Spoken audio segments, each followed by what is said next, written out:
ಯಶಸ್ವಿ ವ್ಯಕ್ತಿಗಳಿಗೂ ನಮ್ಮಂಥ ಸಾಮಾನ್ಯ ಜನರಿಗೂ ಇರೋ ಒಂದೇ ಒಂದು ವ್ಯತ್ಯಾಸ ಏನು ಗೊತ್ತಾ? ಆ ವ್ಯತ್ಯಾಸ ಶುರುವಾಗೋದೇ ಬೆಳಗಿನ ಜಾವ 5 ಗಂಟೆಗೆ. ಹೌದು, ಈ ಪ್ರಶ್ನೆ ಕೇಳಿದಾಗ ಸ್ವಲ್ಪ ಆಶ್ಚರ್ಯ ಆಗ್ಬೋದು. ಆದರೆ ನೀವು ಎಚ್ಚರಗೊಳ್ಳುವ ಆ ಒಂದು ಕ್ಷಣ ಇದೆಯಲ್ಲ, ಅದು ನಿಮ್ಮ ಇಡೀ ದಿನದ ಅಷ್ಟೇ ಅಲ್ಲ, ನಿಮ್ಮ ಇಡೀ ಭವಿಷ್ಯದ ದಿಕ್ಕನ್ನೇ ನಿರ್ಧರಿಸುತ್ತೆ. ಇದು ಕೇವಲ ಬೇಗ ಏಳೋದ್ರ ಬಗ್ಗೆ ಮಾತಾಡೋದಲ್ಲ. ಇದು ನಮ್ಮ ಕನಸುಗಳಿಗಾಗಿ, ನಮ್ಮ ಗುರಿಗಳಿಗಾಗಿ ನಾವು ಆರಾಮವನ್ನು ಬಿಟ್ಟು ಶಿಸ್ತನ್ನು ಆಯ್ಕೆ ಮಾಡಿಕೊಳ್ಳುವ ಒಂದು ಶಕ್ತಿಯುತ ಕತೆ. ಸರಿ, ಹಾಗಾದರೆ ಈ ಪಯಣದ ಮೊದಲ ಹಂತಕ್ಕೆ ಹೋಗೋಣ.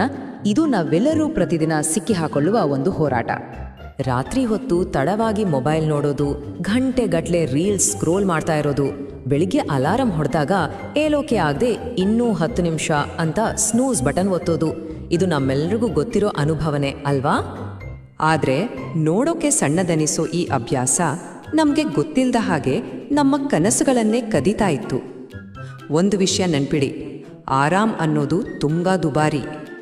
ಆಗಲೇ ಆ ಒಂದು ಕ್ಷಣ ಬಂದಿದ್ದು, ನನ್ನ ಜೀವನಕ್ಕೆ ಒಂದು ತಿರುವು ಕೊಟ್ಟ ಆ ಅರಿವು ಮೂಡಿದ್ದು. ಯಶಸ್ವಿ ಜನರಿಗೆ ಏನು ನಮಗಿಂತ ಹೆಚ್ಚು ಅಂದರೆ 25 ಗಂಟೆ ಸಮಯ ಇರಲ್ಲ. ಅವರಿಗೂ ಇರೋದು 24 ಗಂಟೆನೇ. ಆದರೆ ಅವರು ಆ ಸಮಯವನ್ನು ಬಳಸೋ ರೀತಿ ಇದೆಯಲ್ಲ, ಅದೇ ಆ ದೊಡ್ಡ ರಹಸ್ಯ. ನಾನು ನನ್ನ ಇಡೀ ಜೀವನವನ್ನೇ ಬದಲಾಯಿಸಬೇಕು ಅಂತ ಹೊರಡಲಿಲ್ಲ. ಕೇವಲ ಒಂದೇ ಒಂದು ಚಿಕ್ಕ ಆದರೆ ಅಷ್ಟೇ ಮುಖ್ಯವಾದ ನಿರ್ಧಾರ ಮಾಡಿದೆ. ಅದೇನೆಂದರೆ, ನಾನು ಏಳುವ ಸಮಯವನ್ನು ಬದಲಾಯಿಸೋದು. ಆ ಮೊದಲ ದಿನದ ಬೆಳಗು ಅದೊಂಥರ ಯುದ್ಧನೇ ಸರಿ. ನನ್ನ ಮನಸ್ಸಿನೊಳಗೆ ಒಂದು ದೊಡ್ಡ ಸಂಘರ್ಷವೇ ನಡೀತಾ ಇತ್ತು.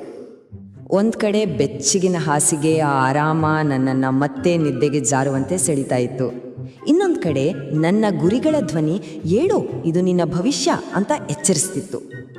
ಆ ಒಂದು ಕ್ಷಣ, ಆ ಒಂದು ಚಿಕ್ಕ ನಿರ್ಧಾರ, ಅದು ಆರಾಮ ಮತ್ತು ಭವಿಷ್ಯದ ನಡುವಿನ ಯುದ್ಧವಾಗಿತ್ತು. ಮತ್ತು ನಾನು ನನ್ನ ಭವಿಷ್ಯವನ್ನೇ ಆಯ್ಕೆ ಮಾಡಿಕೊಂಡೆ. ಮತ್ತೆ ಅದರ ಪ್ರತಿಫಲ ತಕ್ಷಣವೇ ಸಿಕ್ತು. ಇಡೀ ಜಗತ್ತು ಶಾಂತವಾಗಿತ್ತು. ಯಾವುದೇ ಮೊಬೈಲ್ ನೋಟಿಫಿಕೇಷನ್ಗಳ ಕಾಟವಿಲ್ಲ, ಹೊರಗಿನ ಗದ್ದಲವಿಲ್ಲ, ನನ್ನ ಗಮನವನ್ನು ಬೇರೆಡೆಗೆ ಸೆಳೆಯುವ ಯಾವುದೇ ಅಡೆತಡೆಗಳು ಇರಲಿಲ್ಲ. ಸರಿ, ಡಿಸಿಷನ್ ಆಯಿತು, ಆದರೆ ಅದನ್ನು ಪಾಲಿಸಬೇಕಲ್ವಾ? ಹೀಗೆ ಒಂದು ಹೊಸ ವಾಸ್ತವವನ್ನು, ಒಂದು ಶಿಸ್ತನ್ನು ಕಟ್ಟಿಕೊಳ್ಳೋ ಸಮಯ ಬಂದಿತ್ತು. ನಾನು ಏನೂ ದೊಡ್ಡದಾಗಿ ಶುರು ಮಾಡಲಿಲ್ಲ. ಮುಖಕ್ಕೆ ತಣ್ಣೀರು ಎರಚಿಕೊಳ್ಳೋದು, ಸಣ್ಣದಾಗಿ ಸ್ಟ್ರೆಚಿಂಗ್ ಮಾಡೋದು, ಕೇವಲ 20 ನಿಮಿಷಗಳ ಕಾಲ ಓದೋದು, ಈ ಥರದ ಚಿಕ್ಕ ಚಿಕ್ಕ ಅಭ್ಯಾಸಗಳನ್ನು ಶುರು ಮಾಡಿದೆ. ಯಾಕಂದರೆ ಪ್ರೇರಣೆಗಿಂತ ಶಿಸ್ತು ಹೆಚ್ಚು ಶಕ್ತಿಶಾಲಿ. ಹಾಗಾದರೆ ಇದರಿಂದ ಏನಾಯಿತು ಅಂತೀರಾ? ನನ್ನ ಪ್ರೊಡಕ್ಟಿವಿಟಿ ಡಬಲ್ ಆಯಿತು, ನನ್ನಲ್ಲಿ ಆತ್ಮವಿಶ್ವಾಸ ಹೆಚ್ಚಾಯಿತು, ಮನಸ್ಸು ಶಾಂತವಾಯಿತು. ಮುಖ್ಯವಾಗಿ ಜೀವನಕ್ಕೆ ಪ್ರತಿಕ್ರಿಯಿಸೋದು ಬಿಟ್ಟು ಜೀವನವನ್ನು ನಾನೇ ನಿಯಂತ್ರಿಸೋಕೆ ಶುರು ಮಾಡಿದೆ. ಈಗ ಈ 5 ಗಂಟೆಯ ಶಕ್ತಿಯ ಹಿಂದಿರೋ ನಿಜವಾದ ತತ್ವ ಏನು ಅಂತ ನೋಡೋಣ. ಈ ಒಂದು ಸಾಲು ತುಂಬಾನೇ ಮುಖ್ಯ. ಬೇರೆಯವರೆಲ್ಲ ತಮ್ಮ ದಿನವನ್ನ ಅವಸರದಲ್ಲಿ ಶುರು ಮಾಡ್ತಿದ್ದಾಗ ನಾನು ಆಗ್ಲೇ ನನ್ನ ಮೇಲೆ, ನನ್ನ ಬೆಳವಣಿಗೆಯ ಮೇಲೆ 2 ಗಂಟೆಗಳ ಕಾಲ ಹೂಡಿಕೆ ಮಾಡಿಯಾಗಿತ್ತು. ನೋಡಿ, ಬೆಳಗ್ಗೆ 5 ಗಂಟೆಗೆ ಏಳೋದು ಅಂದರೆ ಸುಮ್ಮನೆ ಬೇಗ ಏಳೋದಲ್ಲ, ಅದು ಒಂದು ಸ್ಟೇಟ್ಮೆಂಟ್. ನೀವೇ ನಿಮಗೆ ಕೊಟ್ಕೊಳ್ಳೋ ಒಂದು ಶಕ್ತಿಯುತ ಸಂದೇಶ. ಆ ಸಂದೇಶ ಬೇರೇನೂ ಅಲ್ಲ, ನನ್ನ ಕನಸುಗಳು, ನನ್ನ ಗುರಿಗಳು, ನನ್ನ ನಿದ್ದೆಗಿಂತ, ನನ್ನ ಆರಾಮಕ್ಕಿಂತ ಹೆಚ್ಚು ಮುಖ್ಯ ಅಂತ ಪ್ರತಿದಿನ ಬೆಳಗ್ಗೆ ನಿಮಗೆ ನೀವೇ ನೆನಪಿಸಿಕೊಳ್ಳುವ ಒಂದು ಪ್ರತಿಜ್ಞೆ. ನಿಮ್ಮ ಇಡೀ ಭವಿಷ್ಯವನ್ನು ಬದಲಾಯಿಸೋಕೆ ನಿಮ್ಮ ಇಡೀ ಜೀವನವನ್ನೇ ಬದಲಾಯಿಸಬೇಕಾಗಿಲ್ಲ.